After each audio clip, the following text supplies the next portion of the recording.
You're listening to Life Check Yourself with life coach, transformational leader, and dating and relationship badass, Marni Battista. Every week, you'll get the raw truth from top experts and real people on the important life and love issues you want to know about. So if you're ready to life check yourself in your relationships, your career, and the areas of your life that matter most to you, and you're not afraid to be called out on your stuff, then you're ready for what's next. Check yourself with Dr. Sarah Hill. Should you date younger?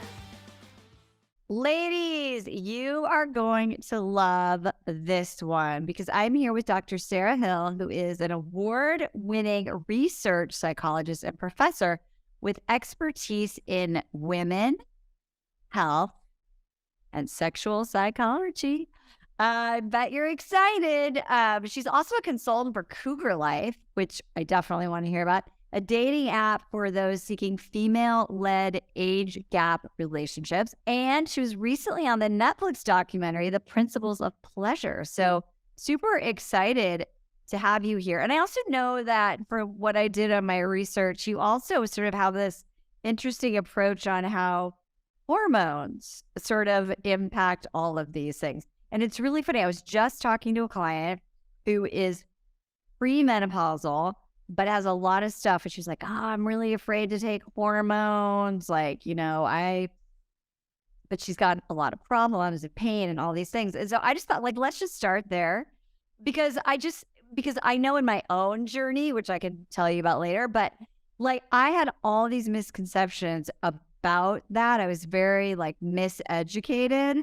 And nobody talks about this topic and how it impacts our libido and our physical self and aging. So let Sarah do I call you Sarah or Dr. Hill? You can call me Sarah. That's okay. Just fine. I have PTSD because one time, 10 years ago, I called a PhD doctor by her first name and she was got really mad at me. So now I'm I literally shiver when I go, oh God, did I offend Sarah? Okay. Sarah, talk to me about hormones and women and all that. It's so funny because hormones are this really integral part of everything about us. I mean, it's in addition to, affecting our menstrual cycles and breasts and all of these other things, which they do impact, they also affect the way that we feel psychologically. And so when women are going through hormonal transitions, whether it's, going into the menopausal transition, pubertal transition, or even just having their hormones messed with, by going on hormonal birth control, it can have this really sweeping set of cascading effects on the entire body, and including the way that we think and feel and experience the world. And so, hormones are one of the things I always tell people is you are your hormones. They aren't just something that happens to you, that's actually part of who you are. And so when they change, oftentimes it can feel one, you can have a bunch of symptoms kind of going from head to toe in terms of how you feel and how your body feels and everything that your body is doing. But it can also cause a little bit of an identity crisis. And that's because, your hormones are part of what your brain uses to create the experience of being the person that you are. And so it makes things like the menopausal transition, like you're talking about with your friend, it can be really, really traumatic for women. Just because it's this total identity shift in a lot of ways where they're seeing things differently. And as we're going through all of that, it doesn't feel good. On the other side of it, it feels a lot better than it does once you're sort of sorting through your hormones decreasing because your body isn't used to it. And so what happens is you have all of these hormone receptors that are used to getting all of these levels of hormones, and as your body is adjusting to the lower levels, it can really feel awful, with women having hot flashes and having their hair fall, your libido go into the toilet, and all of that stuff actually, after you get on the other side of menopause, it gets better. And so the thing to keep in mind is that it does get better. This isn't the beginning of the end. I love that. Okay, let me ask you this, because you're doing all this research. You're at TCU, right? Is that? Yeah. Okay. Love that. So what in the research that you're doing, what do you think are the biggest misconceptions that women, and maybe it's just like Gen Z women, like, do you know what I mean? Like what, because we're all starting to, hit menopause and things like that and wanting to have relationships and not be a psycho bitch who I used to like literally put my cheek on the tile on my bathroom floor in the middle of the night. So hot, so very hot. But anyway, so tell me, like, what does the research show? What are the misconceptions? And then of course we'll talk about like what's the latest and greatest info. Right. So the misconceptions with respect to hormonal transitions? Yeah, hormonal transition, like how we remedy it. Like my client was saying, like, anything other than B12 shots and whatever, like, is bad. Like, any sort of like, yeah. So I'm just wondering what do people believe these days about it? Right. I think that there's still a belief out there that that taking hormones is dangerous. And the research, it shows, like, after they've reanalyzed the data from the study that led people to the conclusion that taking hormones and hormone replacement would lead to this like profound cardiovascular risk for women. They've since reevaluated those data and realized that they had made an error. And so one thing that's a misconception is just this idea that taking hormones is dangerous and problematic and is going to increase your, dramatically increase your risk of heart disease and cancer and these other things. And most research seems to indicate that for most women, obviously, if you don't have any contraindications, Right. that it's actually safe and it is very palliative. So women feel a lot better when they're being treated. So that's one of the big misconceptions, is that there is still that belief out there. Another one is the idea that estrogen is the only thing that you can use to treat your symptoms. And people don't realize the power of our other primary sex hormone, progesterone. Taking it every day. Yeah, no, I mean, it's really fantastic. And it's been found, they've done double-blind, placebo-controlled experiments showing that taking progesterone for hot flashes is just as effective as taking estrogen, and it has none of the cardiovascular risks. The only like real risks from progesterone is that you might take a nap, So you usually want to take progesterone in the evenings before you go to bed, because it can make you a little bit sleepy because it relaxes you in a pretty remarkable way. But that it's also a really effective treatment for managing menopausal symptoms. That's so amazing. Yeah, I was doing this like, oh, I'm just gonna, you talk about it, and then you get ads on Instagram and Facebook for like every freaking supplement, right? Right. And I was like, I don't need that. And then what's really interesting is I had a ski accident, and so as part of that, just the aftermath, they were like, by the way, we just want to do a bone density test because although you had a severe impact. Right. Like just test it. And then it turned out that I was like on the edge of osteopenia. So it was sort of, they were like, you need this, right? Like it will help you. And I felt like I just got this giant permission slip, And the other thing too, I think is really interesting, because I want to talk a little bit about aging. And I know that you are this consultant for Cougar Life, and there's this whole thing about aging and the dating gap, and there was like a show on, like a reality show, like the MILF Mansion or whatever, Cougar Mansion or whatever.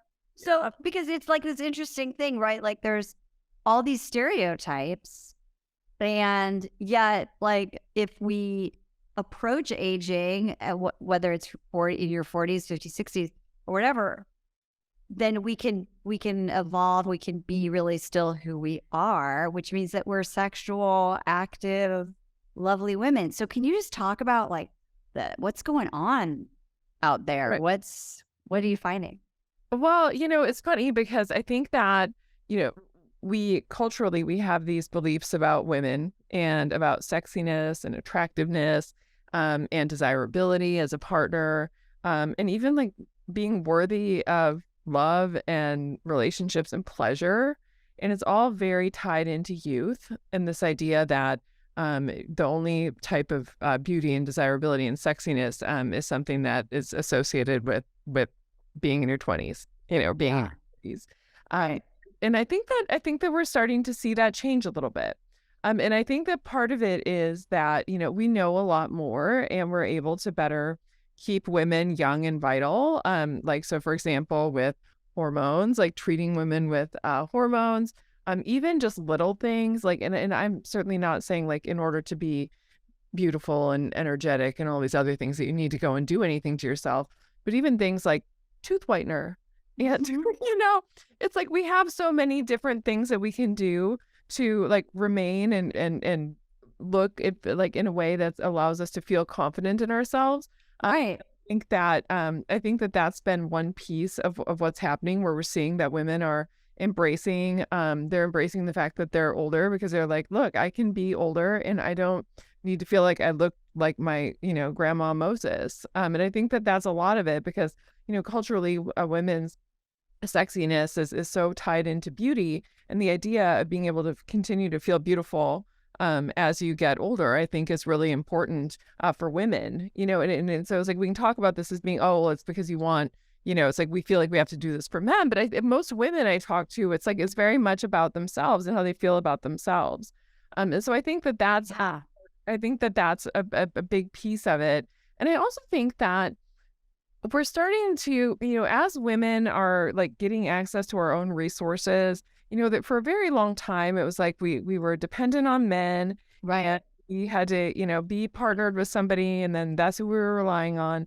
I mean, I think that what we're starting to see is that you have women who have access to their own financial resources, Right.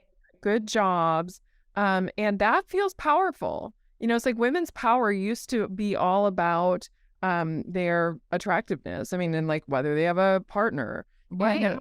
have this, now we have this type of an environment where women are able to get resources of their own, and men think that that's sexy. And I think that women Yes. sexy being able to do that. And I think that, the conversations about what makes women beautiful and what makes them vital and sort of offering something to the world is starting to change as we're able to take care of ourselves and be powerful and find other ways to be powerful than just, having some man give us resources and then just like hoping, that he doesn't decide that, to leave us abandoned without anything. And so I think that that's a big piece of what's also happening is that as women get more financial freedom, that we're able to sort of do as we please. And I think that that's really sexy. And I think that men find it to be sexy as well. Yeah, absolutely. It's funny. I just got an article in my inbox about more women in their middle-aged women on TikTok talking about, right? Like we've taken over TikTok. Sorry, kids. So talking about this, right? Like talking about aging and talking about body positivity and confidence and really feeling that we're breaking stereotypes about what it means to be any age, really, but to be older. And I think it's interesting because when we look at how someone sees themselves, right, it's very different because you could have someone who is like 55 or 60 who their identity is one way, right? And then you could have someone else at the same age and their identity is a different way. And it might be depending upon where they live or their health or their culture, how they grew up on. But I'm always amazed, like, we're the same biological, like, years on the planet, right? Which shows the power of identity. So what do you suggest women do? Like, how do we retrain our brain to combat the mythology around the negativity of aging or getting older? I love this question. I think that, and I love it because I think that there's a real opportunity here for women, because I think that your, identity is all about what you feel like you contribute. Like what is it? Like, what are your contributions to the world? What makes you valuable? Like, why are you valued? And, we live in an environment now where women are able to be valued for reasons other than their youth and their beauty. Which for somebody who's really young, beauty is an accident. It's just that it's an accident of nature because it's you're young, but beauty comes from having value and feeling valuable and feeling Right. worthy. And so I think that for women, it's really important before we start aging. When women are in their 20s and 30s, it's finding, how do you feel like you contribute? What makes you valuable? And even if you're somebody who's not, like, you don't want to be a, big career woman and you want to be a stay-at-home parent, you can find other ways, by contributing in with your children, or contributing in the home, finding ways to contribute outside the home. Find things that make you come alive, because I think that the thing that is most beautiful about people, and research supports this idea, is when people have really come alive, and they feel like they're doing something that's valuable, and that lasts forever. The women I talk to who have the hardest time with aging are women who've had all of their identity wrapped up in their beauty. And then what happens is, as you get older and you sort of start in your beauty changes, right? We won't say that it becomes less beautiful, because it's just different, but it becomes less of the cultural standards that we've created that's very enmeshed in youthfulness. Yeah. For women who are, feel like that's the only thing that they have to contribute, I just encourage them to think again about that, because that's not true about any of us.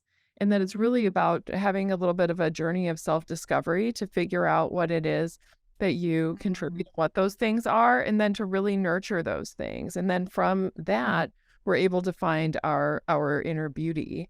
And, and also just as a reminder to women, and this was something that I found really fascinating in some of the work I've done with Cougar Life, and that is that, women, what we did is I worked with them to develop a survey of their user base, but then also just the American public, right? Okay. And just better understand people's perceptions of older women. And what we find is that older women are less likely to sort of endorse this belief that you can be incredibly sexy in your 40s, 50s, and beyond. Women are a lot less willing to endorse that than men. So men are like, yeah, absolutely be, just as sexy. It's just like, the sexy looks a little bit differently when you're older. And so I think that, an important message for women when they're in their 40s, 50s, 60s, and beyond is that you're a lot hotter than you think you are. I love that. It's funny. I was just talking to my daughter about this, because another one of my clients who's like in her early 60s, like the pattern we're breaking is really like men in their 30s that are like, she's like, I get hit on constantly. I love it. I know, right? And so it's amazing, right? And it makes her feel like attractive and beautiful and all those sorts of things. And so what's interesting, and this is what I wanted to ask you about, is when we do that, so then when we're like, oh, cool, I must be still beautiful or sexy because these men are attracted to me, we're not resourcing like that part that you were talking about of like from inside and our enoughness, right? Like, why do we need our attractiveness or ability to get with like a hot guy, meaning that like we're still here and we still count, right? And so like, how do you, like, what's that fine line when you're doing that research, when you're working with women on Cougar Life? Like, are they looking for validation? Are they actually just looking for a relationship because they feel they have a lot of vitality and men their age don't meet them energetically? Like, what's going on? How do we know that we're doing this for like a way that's good for our mental health? Right. Well, it's really interesting because when I worked with them and we polled the users about like, okay, like, what are you doing this for? Like, what reasons that you are pursuing age gap relationships? And it's really interesting because a lot of these women are still looking for a regular long-term relationship with somebody who is younger than themselves because they really like their free-spiritedness, their and they don't feel like the men their age are able to keep up. And so, and I love that, the idea that women can, find love at any age, and success, I think that it's really inspiring. And I think that it's great, when we look at the men, they also really enjoy these relationships because of the emotional maturity that the women bring, and they still find them sexy. And I think that these can be really healthy relationships. Like when we look at the usership, it doesn't look, sometimes there's a tendency when we look at an age gap relationship to assume that there's some exploitation in the air, right? Somebody's being exploited or somebody's being used for either resources or for sex. But what the research finds is that the majority of these relationships are just based on an organic connection, just like any other relationship. And so I think that there's like definitely, these are something that can be healthy and good for mental health. I'm 8 years older than my husband. So yeah, right. And so sometimes I joke because I met him like he was 34 and I was 42. And so I'm like, oh my God, you're literally a child. Now that my oldest kid is like 27, she could date a 34-year-old. But it's true, right? But when I was dating, it wasn't that I was like, oh, I want to meet someone younger per se. But I did feel like I would go out with certain people that maybe were closer to my age or older that interestingly, like the values, that vitality almost was like a values thing more than an age thing, like the sense of adventure, playfulness, or whatever it is, right? And so I think that I'm always telling people, don't be an ageist, right? Be about the values. Now, if you're 50 and a guy is 25, you might have different values and goals for your life right now. And so, but I don't really care how old he is. I just want you to like have the same life path. So here's an interesting story. Since we're just talking, one of my male friends is my age. He's like 55 and he was dating someone who was like 27. We were all like, she's amazing, right? She was like an amazing young woman. But here's the thing. They dated for years. She broke up with him because she said this: when I'm 50, like your age right now, you're going to be 80. I'm going to be 50. I'm going to be like vital and like have so much life to live. I kind of don't want to like visit you in a nursing home or push you around or be sad that I'm only going to have like maybe 10 more years with you. So you broke that off with him, right? Because their vision was different, which is so mature. But the thing is, I think that the age piece has nothing to do with it. And if your identity is where it is, it's really just about like, do you value the same things? Do you want the same things? Here's the other question I want to ask you about on that Cougar Life thing, because I'm like, y'all should use it. What about having kids? Like, do you think that women, because I know some men who have been older who have dated younger women and they're like, oh, well, they have kids in their 20s or whatever. They're like, oh, sure, I could have a baby again. And I'm like, really? How I'm like, I don't know. But how does that happen? Like, how do you recommend that people have those conversations? Or is that even really an issue? Did I just make that up? No, I mean, for sure. I mean, obviously, women's fertility is very limited and it starts to decline, sadly, just when all of us start to feel like we have our shit together. It's like starts to decline. Right. So this is definitely a hurdle that that female-led age gap relationships are confronted with that male-led are not. So this is especially if you're getting involved in a long-term relationship that is female-led in its age gap. It's absolutely critical to have a conversation about this right away. Just because if there is an expectation of having children or that sort of thing, figuring out, is that possible? Like, what's the probability? What are the boundaries in which you're willing to operate to do that? Because, there's a lot of different ways to get pregnant nowadays. Right. So it does sort of open up the door for children, even when women are later in life. But it is still more challenging. And so that's something that needs to get addressed right away. Okay. That's great. Yeah. A lot of times what we see, and what I think is kind of cool, is that a lot of the women who are using Cougar Life, they've already had children. They kind of been there, done that, have the t-shirt. They have resources of their own. So what we found is that the usership tends to be educated and that they tend to be financially pretty, they tend to be able to take care of themselves. And what we're seeing is that a lot of times these women are going after the same kinds of qualities that men have gone after for years when dating women, where they're looking for somebody who's fun and going to be sexually adventurous and open-minded, and they can be a little shallow and go for somebody who's a little bit cuter. because they no longer feel like they have to go after, all of these other qualities. Like, I'm going to be a good dad, I'm going to be a good provider. And it's like, it's just really opening up the sort of venue for different types of dating for women now that we have access to our own, we've got jobs and money. That's it. It's so amazing because I think the double standard, like if you're going to have that, then you're not being open in all the other things that you say you're open about. Right. Right. Yes. Right. And so I think it really is a great thing to question yourself around, right? Of like, where are these beliefs coming from? Am I worried what other people will think?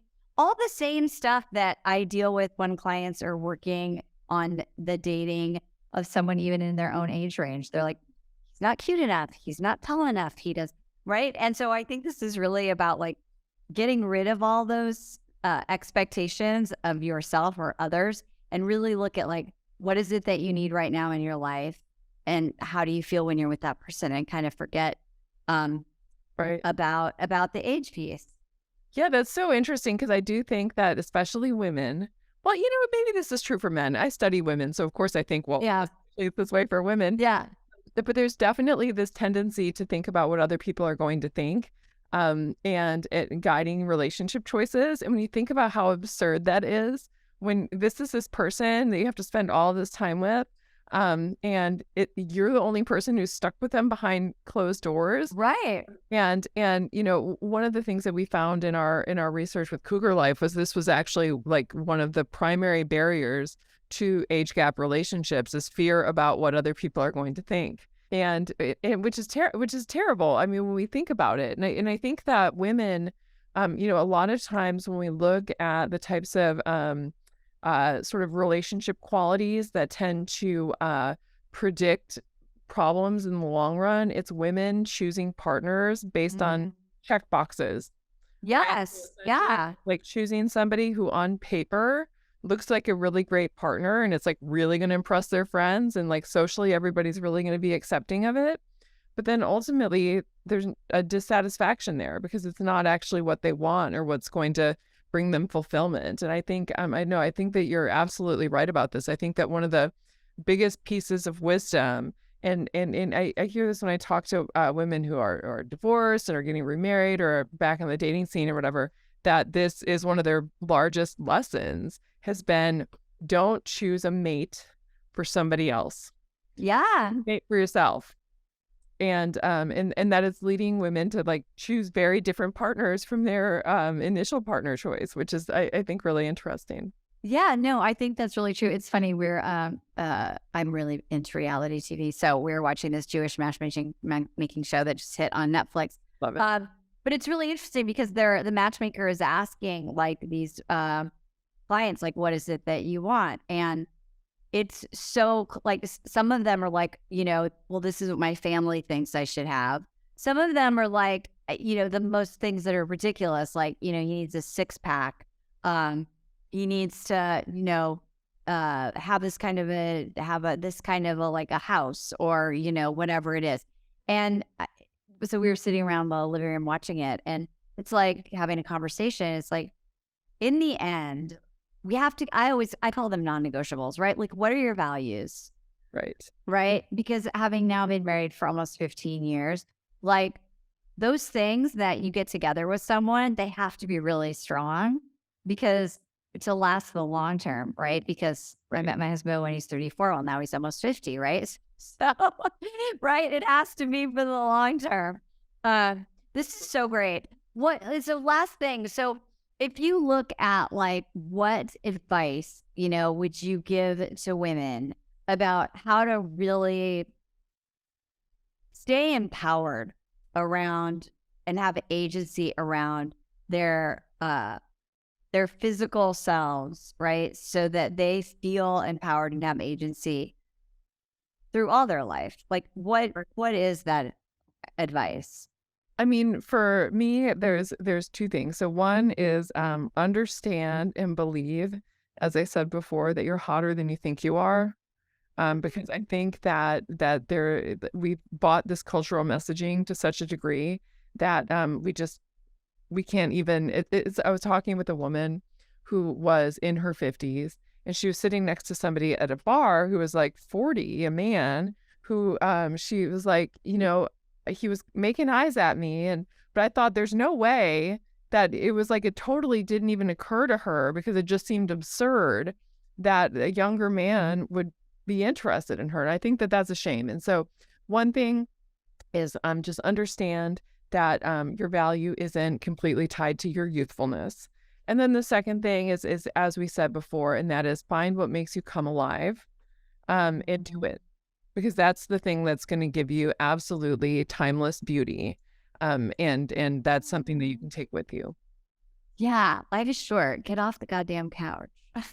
Exactly. I mean, I spend time on the couch, believe me, but also find that thing that makes you feel alive. I did this as I was sort of going through this, like my early 50s sort of transition. I remember I discovered this part of myself. I called her Vi because it's my vitality. And I just thought of like a sassy diner worker named Vi who Love it.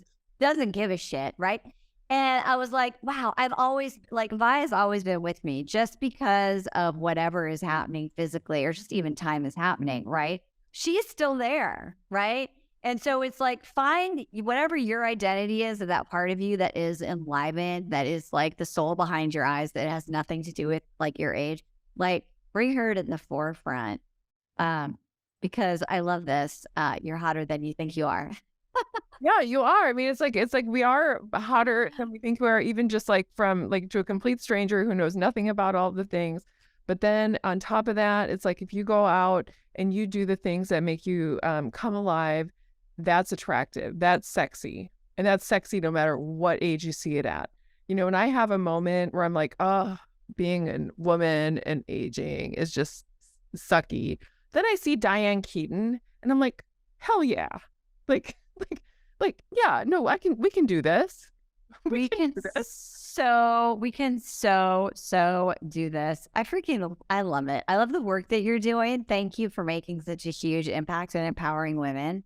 I think this is like totally hashtagable. You're hotter than you think you are. I love it. So too. So great. So fun having you. Ladies, I mean, re-listen to this episode, share with your friends, follow us on YouTube so you can see how hot we are. And subscribe, Dating with Dignity. We've got Instagram, we've got Marni Battista on TikTok. Join the game. And whatever you do, don't forget to life check yourself. We'll see you next time. Bye-bye for now. Hey, thanks for tuning into today's show. So if being in an intimate relationship in which you feel 100% seen, heard, and accepted by a high caliber man is a priority for you right now, and you're interested in seeing if you're a fit for working with me and my team at Dating with Dignity, here's what I want you to do. Just head over to DWD VIP, that's D as in dating, W, D as in dating, VIP.com, and book a call to speak with my team. We'll get on the phone with you for about 60 minutes, and you'll get crystal clear on what's stopping you from finding true love right now. We'll also take a look at what you want to create, what you want your whole life to look like when you're able to finally be fully expressed as a woman in a healthy relationship with an incredible guy.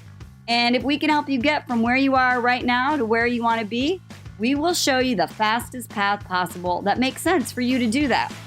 We help smart, successful women all over the world solve this one missing piece in their life so they can finally have it all.